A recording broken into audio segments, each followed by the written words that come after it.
تو حضرت عائشہ فرماتی میں آگے نکل گئی لیکن نبی پیچھے رہے.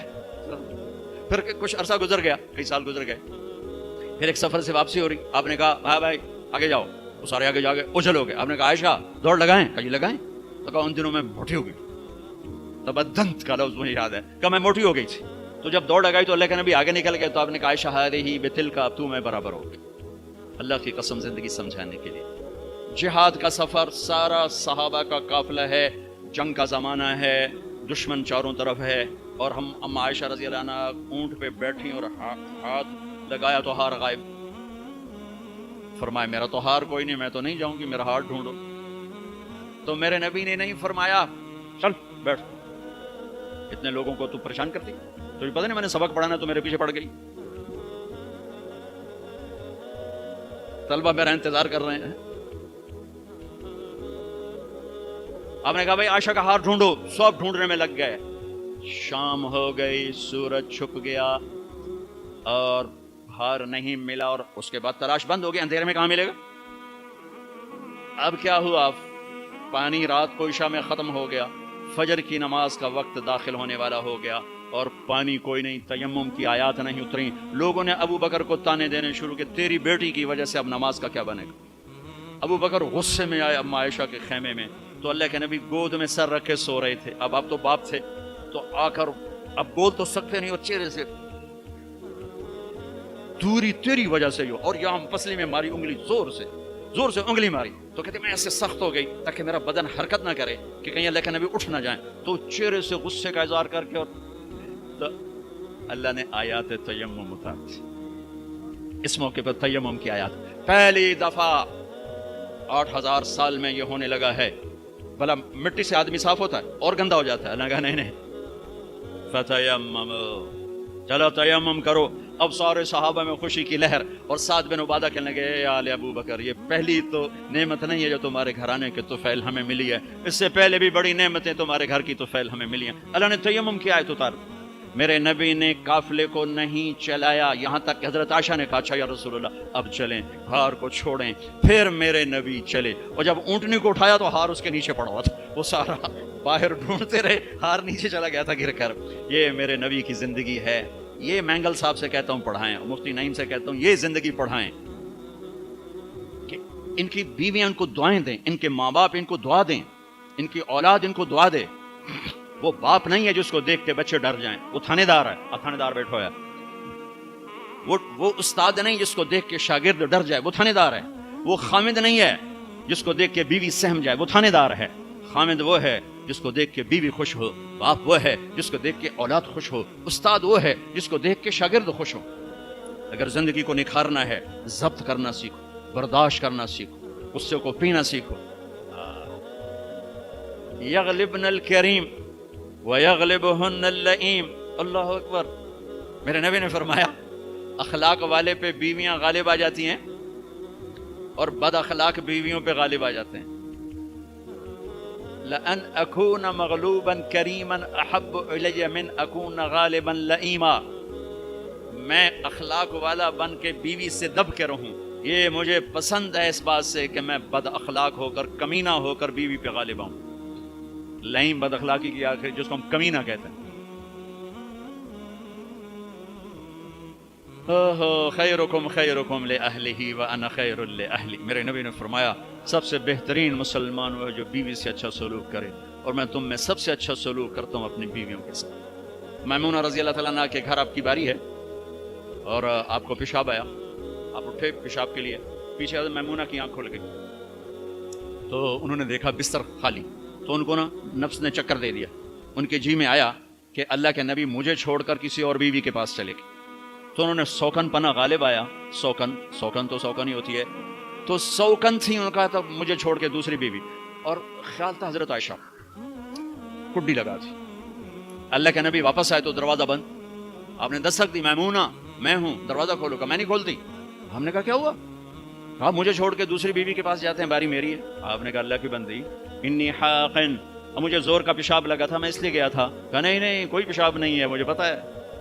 آپ نے کہا میمونہ میں اللہ کا رسول ہوں, میں کبھی خیانت کر سکتا ہوں؟ پھر ان کو کرنٹ لگا, اوہ یہ میں نے کیا کیا, تو اللہ کا رسول. پھر ڈرتے ڈرتے دروازہ کھولا، پتہ نہیں اللہ کے نبی کیا کریں گے. آپ اندر آئے اور مسکرائے اور جا کر اپنی چارپائی پہ لیٹ.